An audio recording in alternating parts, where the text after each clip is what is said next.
Hey guys, welcome to my YouTube channel. आशा करता हूँ आप सभी लोग अच्छे हैं। तो आज हम लोग सीसीए रेलवे सीसीए कैंडिडेट के लिए कुछ बात करेंगे। तो आज हम लोग कुछ मोस्ट 3 टॉपिक्स के ऊपर बात करेंगे, तो वीडियो लास्ट तक ज़रूर से देखना। पहला टॉपिक जो हम लोगों का हॉरिजॉन्टल और वर्टिकल, हम दोनों दोनों ही हम लोगों को मिल सकता है। वो कैसे मिल सकता है, कैसा हो सकता है, वो मैं इस वीडियो में डिटेल से बोलूँगा।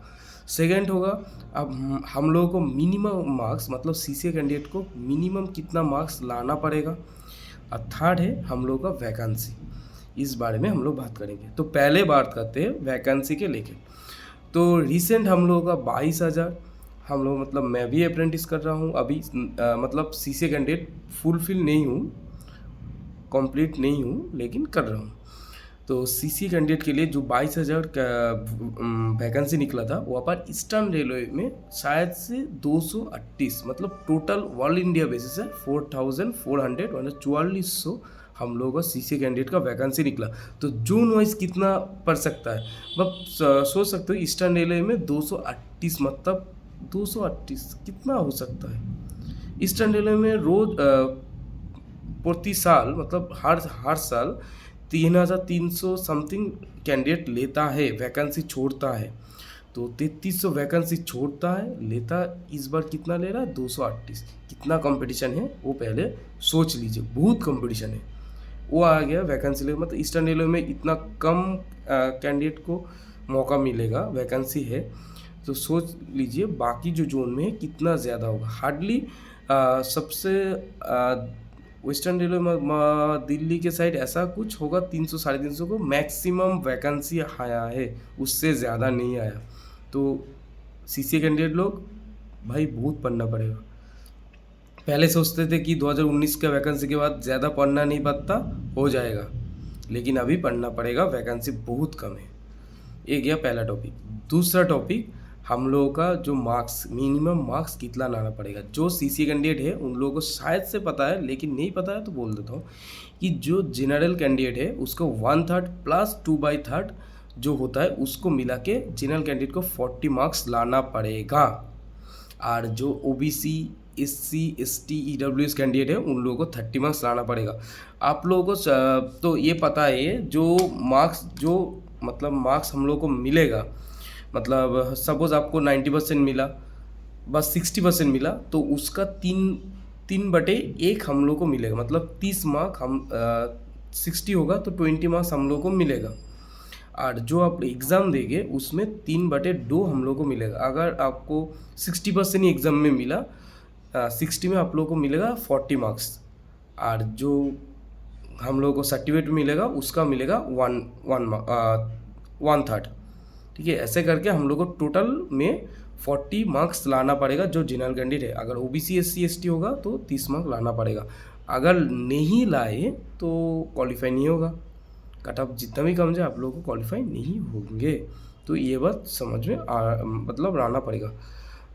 और अभी बात ये क्या, दूसरा टॉपिक, मतलब आप लोगों को 1/3 प्लस 2/3 में जनरल को 40 नंबर और ओबीसी एससी को 30 मार्क्स लाना पड़ेगा। अब तीसरा नंबर पे बोलता हूँ कि हॉरिजॉन्टल और वर्टिकल रिजर्वेशन हम लोगों को मिलता है। जो अभी रिसेंट आरटीआई फाइल हुआ था, जो बहुत सारे यूट्यूबर बोल रहे हैं, वो पहले भी था शायद से, ये ज़्यादा अभी आरटीआई फाइल हुआ तो उसके बाद जो नोटिस निकला सब लोग को कंफर्म हो गया कि अभी हम लोग को मिलेगा। अगर हम लोग को 22,000 वैकेंसी, जो वैकेंसी निकला है वही पकड़ के चलते हैं। हॉरिजॉन्टल वैकेंसी मतलब आप लोगों को, सॉरी, वर्टिकल वैकेंसी हम लोगों को मिलता है, हॉरिजॉन्टल मिलेगा तो दोनों ही मिलेगा। हम लोग को 20% मिलता है 22,000 में, 20% 4,400 हम लोग को मिल रहा है। उसमें से 20% एक सर्विसमैन को उस 22,000 में मिलता है। 5% ईडब्ल्यूएस को, डिसेबिलिटी जो भी है सब लोगों को उसके अंदर ही मिलता है। बस सपोज आपको 400, हम लोगों का 4,400 है। आप हो सीसीए कैंडिडेट। आप सीसीए कैंडिडेट में आप एससी कैटेगरी में हो। ध्यान सुनना, आप एससी कैटेगरी में हो, आपका कैटेगरी एससी है। आप एससी में रह के आपको टोटल में 1/3 प्लस 2/3 करके आपको मिला है 85 80 मिला है आपको। अब आप अगर अभी जनरल कोटा जो ओपन लाइन में जनरल कोटा होता है वहाँ पर कट ऑफ गया है 80 और 78, तो आपको तब एससी से हटा के ओपन लाइन में ओपन कैटेगरीज में जनरल में आपको वहाँ पर आपका लिस्ट आएगा, कट ऑफ आएगा। मतलब आप तब एससी हो लेकिन ओपन लाइन में जनरल कट ऑफ क्रॉस किया तो आपको ओपन लाइन कैटेगरी में ही आपको ऐड करेगा, लेकिन ट्रीट आपको एससी सीसी कैंडिडेट की तरफ ही करेगा क्योंकि आपका ग्राउंड नहीं होगा, लेकिन आपका ओपन कैटेगरी में जनरल में जाएगा। आप अगर ओपन कैटेगरी में आप अपनी कैटेगरी एससी में क्रॉस करते हो कट ऑफ, तब आपको एससी में ही लेंगे। मतलब आप अपने कैटेगरी से बिलोंग करने से बाद भी आप अगर मतलब सीसी कैंडिडेट का आप एससी हो लेकिन आप ओपन कैटेगरी में जनरल और एससी दोनों ही में अगर शायद से आप एससी को कट ऑफ करते हो ओपन लाइन में तो आपको एससी में इंक्लूड करेगा ओपन लाइन में, अगर जनरल को क्रॉस करते हो तो जनरल में इंक्लूड करेगा। सपोज आप ओबीसी हो सपोज ओबीसी रहने के बाद आप सीसी कैंडिडेट प्लस ओबीसी हो, तो आप अगर ओपन लाइन में ओबीसी कैटेगरी का जो कट ऑफ है उसको क्रॉस करते हो तो आपको ओपन लाइन में ओबीसी के अंदर रहने लिस्ट में नाम आएगा, लेकिन आपको ट्रीट सीसी कैंडिडेट की तरफ करेगा, आपको रन नहीं देना पड़ेगा। और आपका अगर जनरल क्रॉस करते हो ओपन लाइन में जनरल में मिलेगा। सिंपल, मतलब हम लोग हॉरिजॉन्टल वर्टिकल दोनों ही मिलेगा।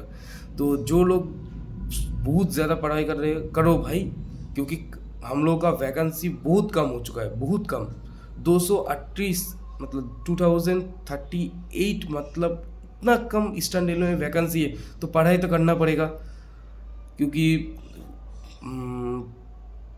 ईस्टर्न रेलवे में 3300 करके हर साल अप्रेंटिस रहता है, तो कितना अभी कैंडिडेट बचा हुआ है, कट ऑफ तो जाएगा, सबके पास सर्टिफिकेट होगा, सबके पास एक्स्ट्रा नंबर होगा, तो हम लोग क्रॉस कैसे करेंगे पढ़ाई करके। अगर ये मतलब करना पड़ेगा। 2019 में जो हुआ, पहले जो हुआ, इतना नंबर में एफसीसी कैंडिडेट को नौकरी मिल रहा है, अभी वो भूल जाओ, सब खत्म। जो भी अभी सीसीए कैंडिडेट हो चुके हो और कर रहे हो और 6 महीना 7 महीना छोड़ नहीं सकते तो कर लो भाई, और पढ़ाई करो करके जो आपको जो बेनिफिट मिल रहा है, इतना बेनिफिट मिल रहा है, तो उस बेनिफिट को आप लोग मतलब ले लीजिए, अचीव कर लीजिए, क्योंकि उसके अलावा आपको कुछ नहीं मिलेगा। ठीक है, शायद से आप लोगों को वीडियो समझ में आया। जो अगर नहीं समझ में आया तो कमेंट में बोलिए, मैं वो पर बोल दूँगा। ठीक है, तो आशा करता हूँ वीडियो अच्छा लगा। अगर वीडियो अच्छा लगा तो वीडियो को लाइक करो और शेयर करो।